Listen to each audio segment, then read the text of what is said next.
நெடுஞ்சாலையில் ஓடும் மஞ்சள் நிற வால்ஸ்வேகன் பேய் காரின் கதையை பற்றி பார்க்க போகிறோம்.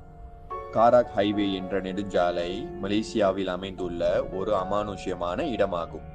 1970களில் கட்டப்பட்ட இந்த நெடுஞ்சாலையில் பல கோரமான கார் விபத்துகள் நடந்து பலர் உயிரிழந்து உள்ளனர். இந்த காராக் நெடுஞ்சாலையில் பல உயிரிழப்புகள் நடக்க காரணம் இங்கு பேய் நடமாட்டம் அதிகம் இருப்பதாலே என்று பலர் கருதுகின்றனர். மெதுவாக வாகனத்தை ஓட்டி சென்றால் கூட இந்த காராக் நெடுஞ்சாலையில் விபத்துகள் ஏற்பட்டு விடும் என கூறப்படுகிறது.